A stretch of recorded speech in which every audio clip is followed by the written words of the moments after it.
नमस्कार विद्यार्थी मित्रांनो, मी CA K sir from K commerce academy Nashik.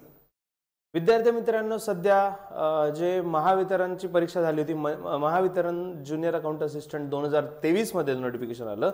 24 मध्ये एक्झाम झाली आणि 25 मध्ये निकाल लागतोय. वेळ लागलाय अक्षरशः दीड वर्ष एका पोस्ट साठी. म्हणजे ऍडव्हर्टाइजमेंट निघाल्यापासून तर रिझल्ट लागेपर्यंत 1.25 वर्ष 1.5 वर्ष किती वेट करायचा. तारीख पे तारीख ऑलरेडी माझा व्हिडिओ चालू आहे स्टुडंट. याच्या आधी पण मी बोललो होतो की आधी आपण प्रेमाने म्हणजे ट्विट वॉर वगैरे करूया, आपण थोडे दिवस वेट करूया. जसं मी बोललो तो श्रद्धा और सबुरी, आता काही संबंध नाही, श्रद्धा आणि सबुरीचा काही विषयच नाही राहिला. ट्विट वॉर साठी मी एक हे पण केलं होतं स्टुडंट्स, तुमच्याकडनं कंटेंट मागवण्यासाठी की मला प्रॉपर कंटेंट द्या, आपण त्याच्यावर ट्विट वॉर करूया. पण अनफॉर्च्युनेटली ती गुगलची लिंकच डायरेक्टली इनव्हॅलिड झाली. I don't know why. Google form ठीक आहे, तर ती प्रोसेस जाऊ द्या. स्टुडंट्स, सध्या जे एकंदरीत बघण्यात येतंय, एक तर झालं महावितरण ज्युनियर अकाउंट असिस्टंटचं झालंच, त्याचा अजून निकाल लागलाच नाही, अजूनही हवेत आहे विषय. एवढे कॉल केले गेल्यावर नंबर काय मागताय, नाव काय विचारताय, काही गरज नसताना काही म्हणजे मुलांना दडपण येतंय, तो एक विषय. आता मेल करण्याचा प्रयत्न चालू आहे. लिटरली शुभम सर जे आहेत आपले, शुभम जैन सर पुण्याचे, त्यांनी कमीत कमी 10-20 वेळा मेसेज टाकला असेल टेलिग्राम मध्ये. मुलांना सिरियसली सगळ्यांनी मेल टाका, याचा फरक पडेल. ट्विट टाका, त्याचा फरक पडेल. काय वेळ लागलाय यार. आम्ही ट्विट करा, मेल करा, कॉल करा आणि त्याच्यात तुम्ही आम्हाला क्वेश्चन विचारताय. आम्ही एक्झाम देऊन आमच्या जवानीचा खर्च करून, आमची फी, आमचा खर्च 1000 रुपये नाहीये. 1000 रुपये फक्त एक्झाम फीस खर्च नाही, आमचे खर्च जवानीचे सव्वा वर्ष आहे. 1 ते 1.25 वर्ष जवानीचा खर्च करून वेट करतोय त्या एक्झामच्या रिझल्टचा. म्हणे तुमचं नाव काय, तुम्ही कोण आहात, काय संबंध विचारायचा, काहीच गरज नसताना, आणि निकाल अजूनही लावलेला नाहीये. स्टुडंट्स, हे तर झालंच महावितरणचं. आता कहाणीमध्ये नवीन ट्विस्ट काय, तर वाणिज्य शाखेच्या मुलांसोबत खूप जास्त अन्याय होतोय. मुलांना मला अजून सुद्धा आठवतं 10th ला मला 85% असताना मग डिसिजन घेतला गेला. 2007-8 ची गोष्ट आहे. डिसिजन घेतला माझ्या पॅरेंट्सनी. ऑफकोर्स आपण 10वीला एवढे डिसिजन घेण्याचा कॅपेबल नसतो. डिसिजन घेतला गेला की कॉमर्समध्ये ऍडमिशन घ्यायचं आहे. 85% चांगले का वाईट तुम्ही ठरवा. But at that time everyone was asking me, एवढे चांगले पर्सेंटेज, मग कॉमर्सला का बरं चालला. कॉमर्सला काही किंमतच नाही. ते आज कळतंय, खरंच किंमत नाही यार, खरंच किंमत नाही. म्हणजे लिटरली मला अशा नजरेने, अशा क्रिमिनल नजरेने बघायचे ना. अरे का बरं सायन्सला ऍडमिशन नाही भेटलं, डोनेशनला पैसे नाही तुमच्याकडे, का बरं चाललं कॉमर्सला, why you are taking commerce. ज्या दिवशी सीए झालं प्रूफ, नावासमोर 2 अक्षर लागले सीए, तेव्हा कुठे जगाला प्रूफ झालं की कॉमर्समध्ये व्हॅल्यू आहे. आणि आता तुमच्यासारखे एवढे हजारो लाखो जवान जे कॉमर्स ग्रॅज्युएशन करून बसले, बीकॉम म्हणजे बेकामच झालं ना राव. कारण जसं बघितलंय व्हॉट्सअप टेलिग्रामच्या ग्रुपवर आलो होतो, मला नाही माहिती कोणी बनवलंय, खूप छान आहे. आणि ज्यांनी बनवलंय मेन म्हणजे त्यांनी कुठेच क्रेडिट घेतलेलं नाही, स्वतःचं नावही टाकलेलं नाही. एखाद्या क्लासचे सरही असू शकतात किंवा स्टुडंटही असू शकतो, जे पण बनवलंय. मी डेफिनेटली याच्यासोबत सहमत आहे. इंजिनिअरिंगच्या पोस्टसाठी इंजिनिअरिंगचे ग्रॅज्युएशन पाहिजे, फॉरेस्टसाठी इंजिनिअरिंग किंवा सायन्स पाहिजे, कृषीसाठी कृषीची डिग्री पाहिजे, ऍग्रिकल्चरचा कोर्स पाहिजे, शिक्षणासाठी बीएड पाहिजे, नर्सिंगसाठी नर्सेसच्या कोर्ससाठी नर्सिंग पाहिजे, वकिलांसाठी LLB पाहिजे, सांख्यिकीसाठी स्टॅटिस्टिक्स पाहिजे, एटसेट्रा असे सगळ्या कोर्ससाठी ग्रॅज्युएशन पाहिजे. त्या रिस्पेक्टिव्ह फील्डचं ग्रॅज्युएशन पाहिजे. आणि लेखापाल ज्याला अकाउंटंट बनवायचं त्याला अकाउंटिंगच माहिती नाही, त्याला डेबिट क्रेडिटच माहिती नाही. तुम्ही सायन्सचा पोरगा पण चालेल, इंजिनिअरिंगचा पण चालेल, फार्मसीचा पण चालेल. वाय? काहीच संबंध नाही, काही कारणच नाहीये, काहीच इलॉजिकल आहे. एनी डिग्री का बरं, एनी डिग्री. जेव्हा लेखा विभागातील तांत्रिक पदाचा विषय येतो, जेव्हा अकाउंटंटचा विषय येतो, तेव्हा यांना सर्व का बरं चालतात, तेव्हा बीकॉम एमकॉम का बरं नाही. मग खरंच बंद करून टाका यार, खरंच खाली लिहिलेलं बीकॉम एमकॉम बंद करून टाका शिक्षण घेणं. ती कोर्स डिग्री ठेवलीच कशासाठी आहे. हा सरळ 101% 1001% अन्याय आहे. ज्या कॉमर्सच्या पोस्ट आहे त्याला कॉमर्स ग्रॅज्युएशनच क्वालिफिकेशन पाहिजे, तरच या डिग्रीची काहीतरी व्हॅल्यू आहे.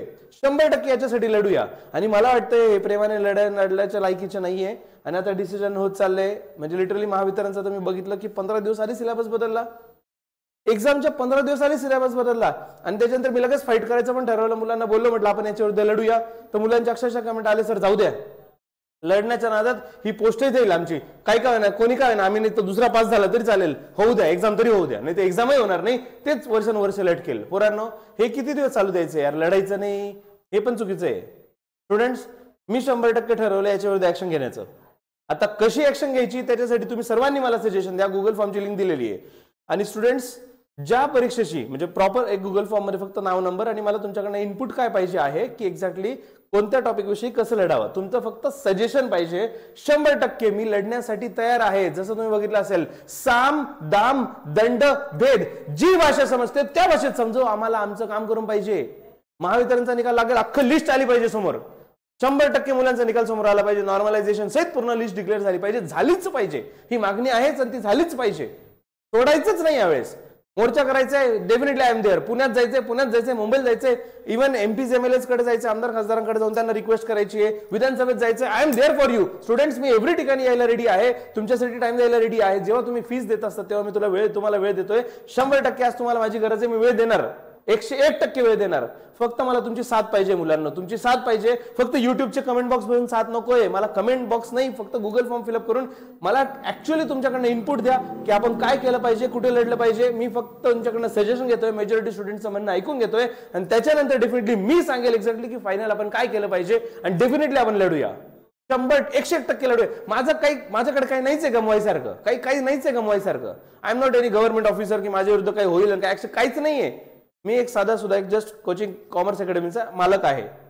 काय करून घेतील माझ्या विरुद्ध मला काहीच फरक पडत नाही पोरांनो. तुमच्यासाठी 100% लढायचंय, पण हो ज्यांच्यासाठी लढायचंय ते सोबत पाहिजे, हे 100%. तेवढं 100%. 2 हात 1 हात माझा आहे तर 1 हात तुमचा पण पाहिजे. 100%, 101%, 1001% मी तुमच्यासोबत होतो, आहे आणि राहील. मुलांना परत एकदा सांगतोय, माझ्या बाकीच्या क्लासेसचं खूप जास्त पॅक शेड्यूल असतं, त्याच्यामुळे मी लिटरली नाही जमत मला वेळ द्यायला. पण आता मी 100% ठरवलंय 2025 मध्ये की नाही, आता ज्या माझ्या स्टुडंटवर अन्याय होईल मी त्यांच्यासाठी वेळ काढेल. कसा काढायचा तो माझा प्रश्न, पण डेफिनेटली काढेल. स्टुडंट्स आपण लढूया, तुमच्या सर्व मागण्या माझ्यापर्यंत पोहोचवा, सर्वच्या सर्व मागण्या पोहोचवा आणि आपण कलेक्टिव्हली सर्व मागण्यांसाठी कसं लढू शकतो, सगळे सोबत कसं लढू शकतो. आणि मला याच्यात काही असं काही क्रेडिट पाहिजे बाबा यांच्यामुळे झालं, के सरांमुळे, मला काही नकोय. 4 क्लासवाले आम्ही, 4 युट्यूब प्लॅटफॉर्मवाले, 4 टेलिग्राम वाले सोबत आलो, सगळे सोबत लढूया मुलांनो. जर जिथे मुलांच्या हिताचा विषय असेल सगळे सोबत लढूया, सर्वच्या सर्व सोबत. तुम्ही आम्हाला सर्वांना एकत्र आणत असाल काही प्रॉब्लेम नाही. जेवढे प्लॅटफॉर्म आहेत तुम्ही मला पॉझिटिव्हली अप्रोच द्या. जेवढे युट्यूबर्स आहेत, जे युट्यूब क्लासवाले, ऑनलाईन क्लासेसवाले असतील, टेलिग्राम ग्रुपवाले असतील, ज्यांच्याशी स्पर्धा परीक्षांचे मुलं जोडलेले आहेत, सर्वीकडे मी स्वतः जाऊन रिक्वेस्ट करायला रेडी की माझ्यासोबत चला. मला काहीच ॲटिट्यूडचा प्रॉब्लेम नाहीये की मी कसं काय जाऊ आणि मी त्यांना विचारू माझ्यासोबत याल का, काहीच नाही. मी प्रत्येक ठिकाणी जिथे एक स्टुडंटचा ग्रुप आहे, कलेक्टिव्हली 1000 लोकांचा बेनिफिट होणार असेल, मी 100% झुकेगा साला, काही प्रॉब्लेम नाही. मी सगळ्यांकडे रिक्वेस्ट करून सगळ्यांना एकत्र आणेल, सगळे कलेक्टिव्हली लढू आणि जे मुलांच्या हिताचं आहे ते करून आणू. फक्त तुमच्या हिताचं आणि तुमच्या 100% मागण्या, ज्या आजच्या डेटला कॉमर्स ग्रॅज्युएशन तुमच्या ज्या मागण्या आहेत, महावितरण असेल किंवा मग लेखापालच्या रिलेटेड असेल आणि याच्याशी रिलेटेड काही तुमच्याकडे डॉक्युमेंट असतील की आधी असं झालं होतं की बीकॉमची एक्झाम फक्त त्याला क्रायटेरिया बीकॉमच होता, आता चेंज झालेला आहे, तुमच्याकडे जेही प्रूफ असतील, जेही फोटो असतील, तुम्हाला जेही म्हणायचं असेल त्याच्यासाठी गुगल फॉर्म अवेलेबल करून दिलेला आहे. प्लीज फॉर्म फिलअप करा, जास्तीत जास्त फिलअप करा. लवकरच मी पुढचे अपडेट घेऊन येतो आणि सांगतो की आपण काय ऍक्शन घ्यायची आहे. So see you in the next video. तोपर्यंत बाय बाय. आणि students please please please Google view, मला युट्यूब व्ह्यू काही नाही 100 आले तरी चालतील, प्रॉब्लेम तर येतो नाही. गुगल फॉर्म 1000 भरले पाहिजे. युट्यूबचा व्ह्यूशी मला मॅटर नाही करत, 1000 फॉर्म भरले पाहिजे. आणि 1000च्या 1000 पुरानो कमेंट्स प्रॅक्टिकली रीड करणं सगळं शक्य नाही होत, सगळं एवढे डिटेलमध्ये नाही लिहिलं जात. म्हणून गुगल फॉर्म एक गुगल फॉर्म मी रीड करेल आणि 100% त्यांना रिस्पॉन्स भेटेल. 1001% तुम्हाला रिस्पॉन्स भेटेल KKCAच्या टीमकडनं. 101% आपण ऍक्शन घेणार आणि तुम्हाला रिस्पॉन्स भेटणार. Let's see, all the best. बघूया, आता रडायचं नाही, आता लढायचं. आपल्या हक्काची गोष्ट आहे ती मिळवूनच राहू. ठीक आहे.